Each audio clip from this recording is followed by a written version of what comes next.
at the palm of your hand. Come unto me, O Lord, and prove that you are my God.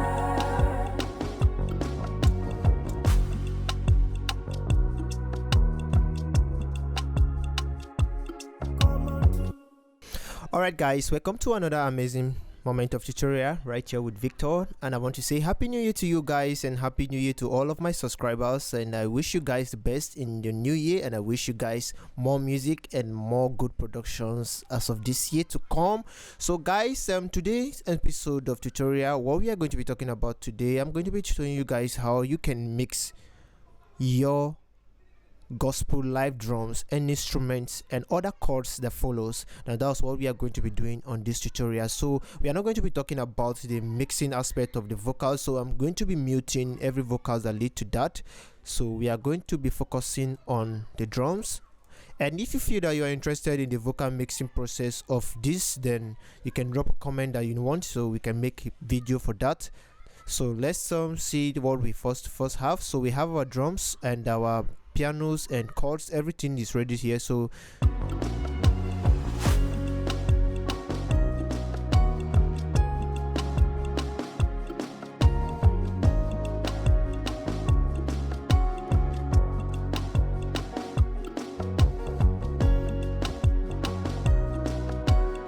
what I have to do when I have to mix these drums and the chords and the piano sorry, so all I have to do was try to like first of all start up my drums aspect. So I'm going to be muting everything here, so like we can be taking them one after the other. So we're going to be taking them one after the other. Sorry for that. So let me mute everything here.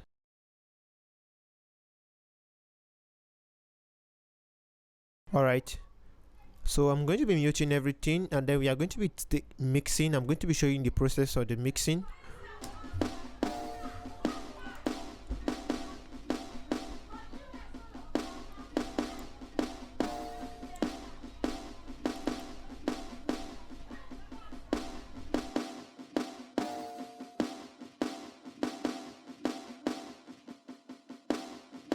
Alright, so we have our drums there. So there's which was sent to the track in track 2.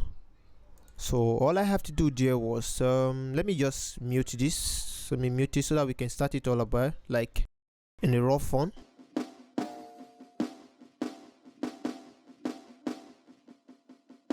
So when it comes to my drums, I send other things here, which is I didn't send my kick there, but I sent other.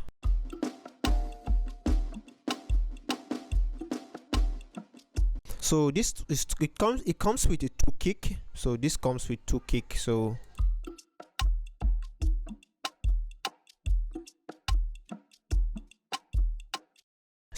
that was the first kick, and there was another kick that was supporting it, which was merged with the drums. So going to talk about that.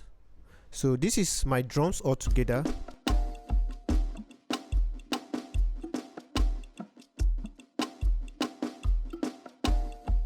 Alright, so what I have to do first was to load up an EQ. That was my first mixing process. So I load up an EQ. And then I try to do a pick and drop to remove some kind of frequency that is not needed. Just like this frequency. So guys, you need to put on your headset for you to be able to hear what I'm doing here. So just get your headset or get any small pieces of earpiece that you have for you to understand. So I came to this place also, there's some kind of annoying sound,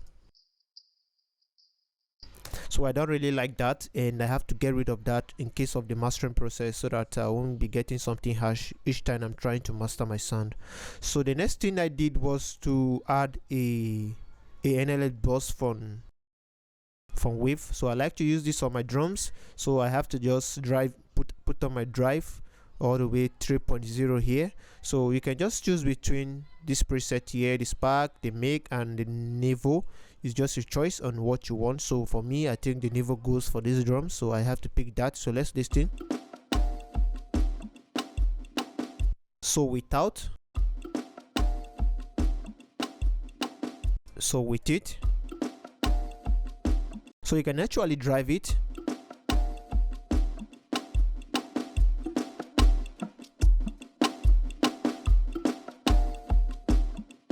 So what it does was that it brings some life into our drums. It gives our drum life. So I really like to use this, and I would like you guys to use it on your mix also. Is going to be helping a lot in that, so that's why I like to use that.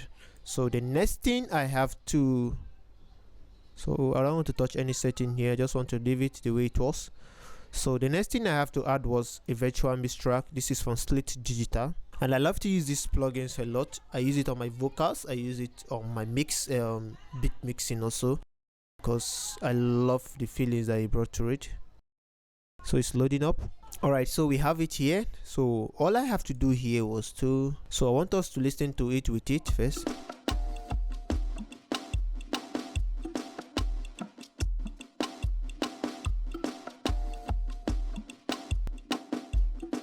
So this is without, this is without, and this is with it.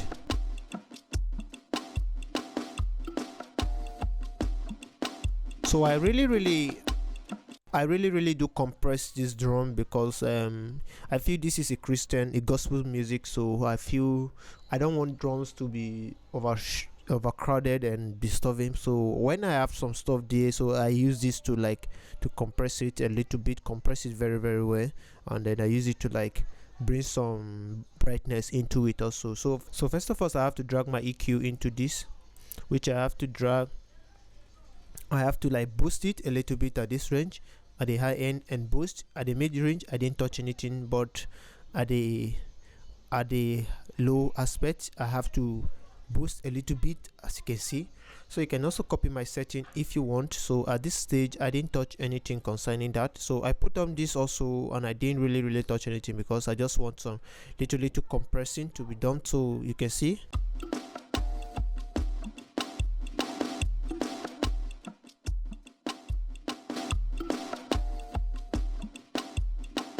So I really don't want to do too much.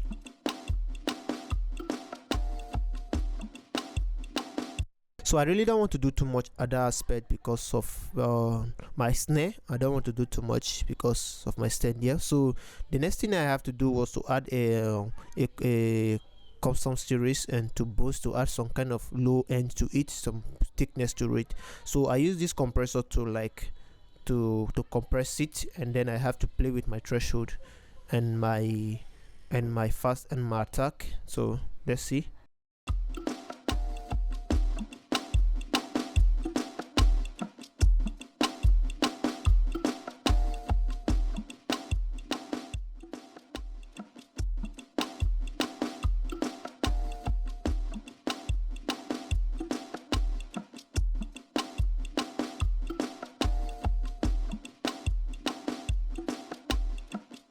So I like my drum not to disturb my vocals, so I like to mix my drums to be very cool and calm. That's why I like to mix my drums. Depend on the music though, depend on the type of music. So I added this London to it, and then I have to set to saturate my sound a little bit. So I just saturate it a little bit at this end, and then I didn't touch any other thing concerning that. I just reduced my mix from mix to 40. Yeah, and let's listen to how it sound.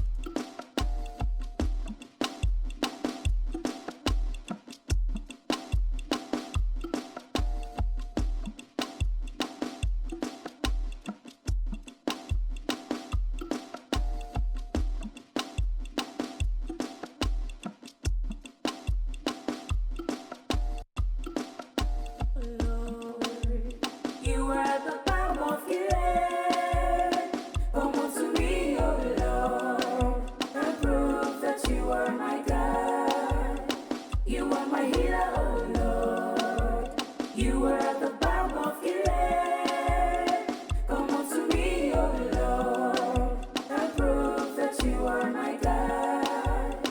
You are my healer, O Lord. You are at the bottom of Gilead.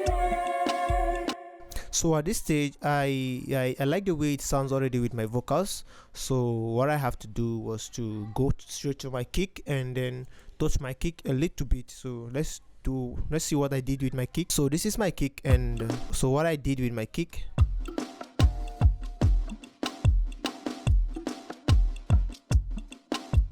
So first of all, I used to use EQ. I like to use EQ on my kick, and I like to take away the low aspect. So let's play and see. So let's give it a play and see.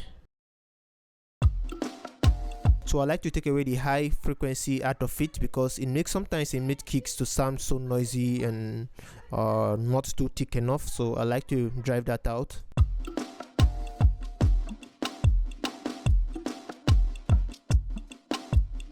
So that was the only thing I did with the kick. So I have to use a kick boss. I love to use this very much, and this is my best plugin. I love to use it on my kick. So what I have to do was, sometimes I like to set to 9 hertz, not every time. So then I have to boost about 5-6 dB at the range of 9 hertz. So that was what I did here. So without, with it,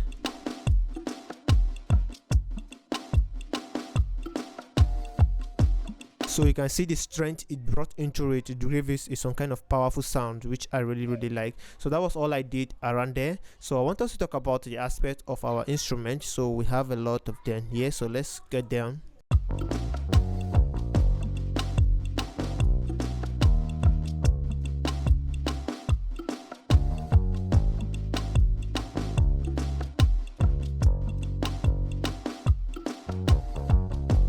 Alright, so my bass, my sublime bass, and what I like to do with my bass, where did I set my bass to? Okay, this is my bass. So what I like to do with my bass first was to use an EQ, just as normal. An equalizer is the best stuff to use to shape up your sound. So guys, always remember to use equalizer, because it's very nice when you use equalizer to shape up your sound. Remove some frequency that is not needed, which is very necessary. So let's take away the frequency here, which I know they are silent and noisy, because my bass is supposed not to have some high end. It's supposed to be at the bottom. So I use that to shape it off. So I cut some frequency here, which is cannot be heard by the ears of the man. A human, you can actually hear anything at this range. But the reason why I have to do it, because I wanted to create headrooms for my vocals and during mastering process, so that everything will not be overcrowded. So that was the reason why I have to do that.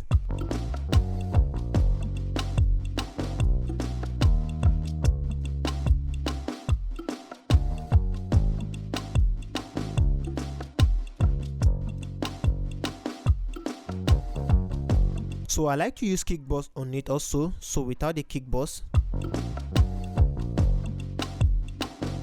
so with the kick boss, so what I like to use here use the warm aspect of it, and then I have to set my boost about 50 hertz, and then boost like 6 dB out of it. So boost it up around that to make it sound cool. So that was what I did at that range.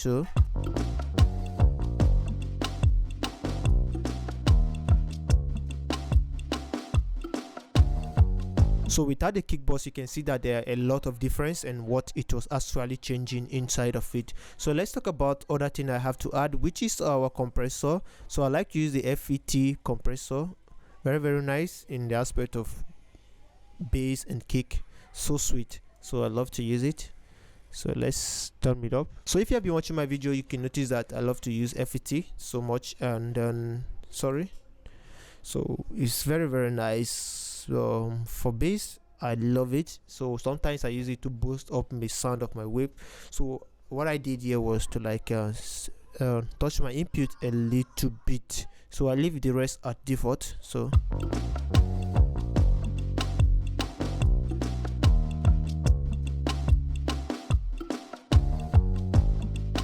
let's listen to without and let's see the difference. So you can see that the FET compressor make it fall fuller to the ear, and this is what I actually wanted, because it makes your sound to be very full to the ear, and that's what our bass needs, to be full to our speakers. maybe a big speaker at the club or something to sound very, very full. Let's see.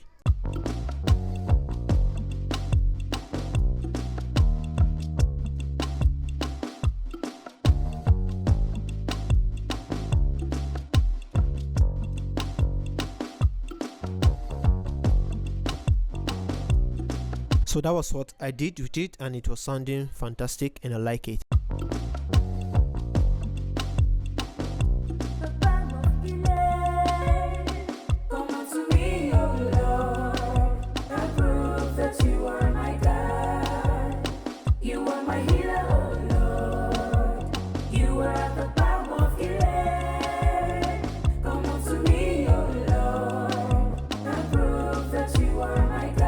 So as of this point, I love what I am doing, and then I like the way it was held into. So I have to like look for my main chord that supports my sound, which is this piano.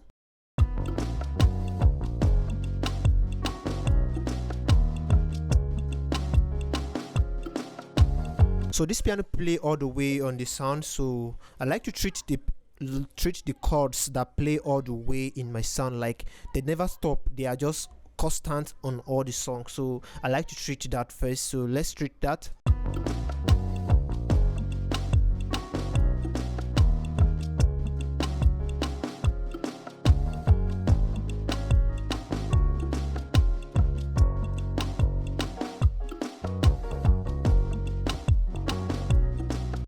Alright, so first things I have to do concerning that is that, and the reason why I like to use an imager is because I wanted that sound, that particular chord that is constant, not to be panned to left or right. I just want it to be at the center, but a little bit spread to in stereo font, spread to the both ears, to be very full. That's the reason why I like to use that. I used to use S1 imager from Wave. So I have to set it all the way to 1.8. I have to widen my sound all the way to 1.8, and it sounds this way.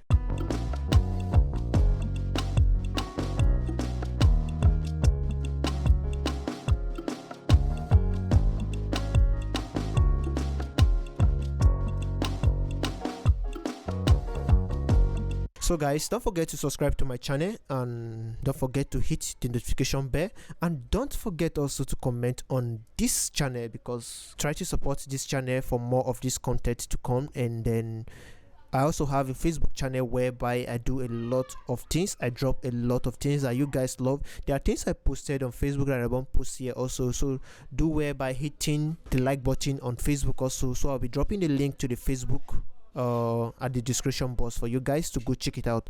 So the next thing I did was a parameter EQ, which I use it to shape the sound, because I really need to treat that sound very well, because it's a sound that is going to be constant and it doesn't need to clash with my vocals. So that is the reason why I have to cut this all the way off. So I cut the high end and I cut the low end. I don't want it to disturb my bass, my sublime bass, and I don't want it to affect my kick. At the same time, I don't want it to affect my my vocals also. So that is the techniques I do when I mix my chords. So I hold in mind about my vocals and my bass and my kick. So those things are very necessary when you treat them. So that was what I did at this extent. That you see that I docked this number 6 down at around the 4000 hertz. So that was what I did here.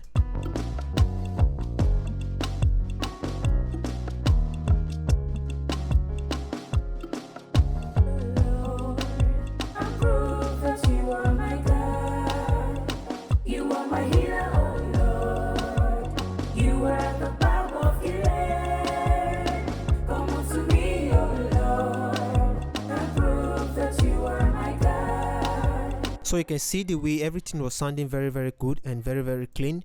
Every sound are in their place and they are not actually disturbing each other's. Everything is just in order. So I love that feelings of that. So the next thing I have to do is my rows and I think we should talk about the rows, but let's talk about other parts and chords, which is this.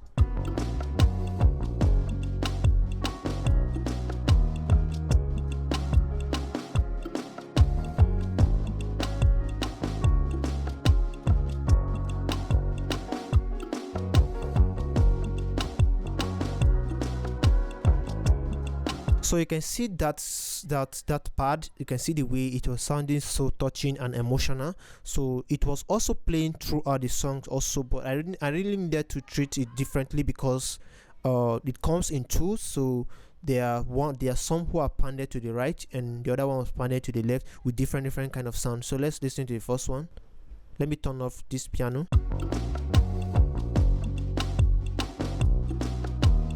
So that was panded to the left and this was also playing the same thing.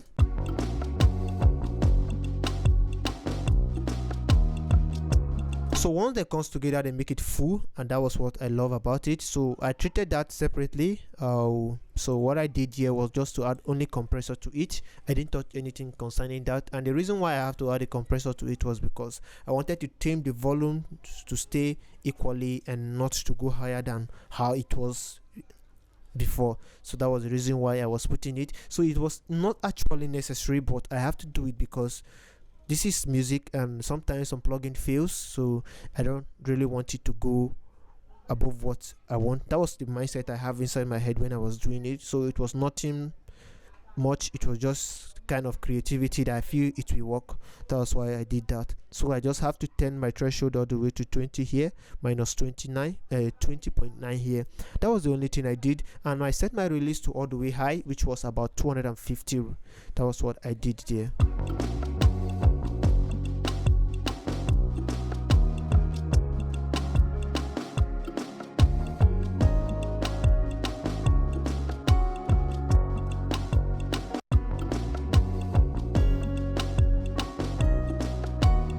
So there was a sound here which was titled bell. So what I did with the bell was just as normal. So it was just okay. I didn't touch anything concerning the bell, but I just have to turn the volume of it a little bit. So leave it that way. So we're going to talk about the important aspect of this. So let's go to what is much important here.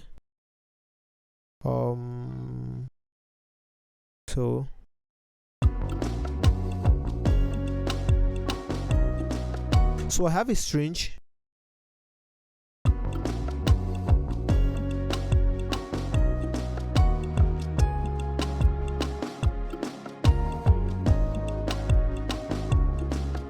So my strange was the same treatment I did, which was the S1 imager and the fruit parameter EQ.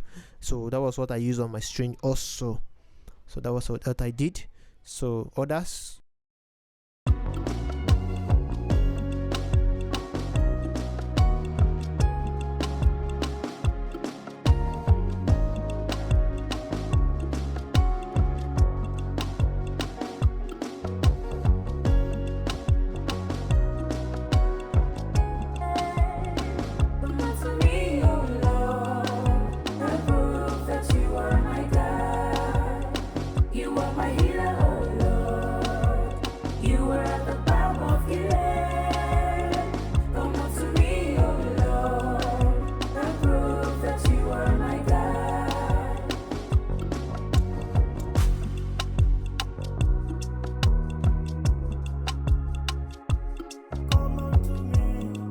Alright, so what you can see the way this is all about the instrument, and this is everything complete with the instrument that is meshed together, and that was how it sound very calm and cool, and that was what we are going for. So I just want to quickly show you how my rows and effects sound. So this is my rows, and it comes with different rows. So I have a different rows here, so I treated them the same. So what I did here was to add in EQ. So what I like to do with my rows is adding an EQ, removing the low end of it, and then adding a stereo imager to widen the row sound, so when it comes it will be very full to the ear. So that was what I did there. So I also add a one-off factor to it to bring some kind of low end to the rows. So that's the reason what I did. I have to just tune it all the way to 2.3 dB here. So that was all I did concerning this sound.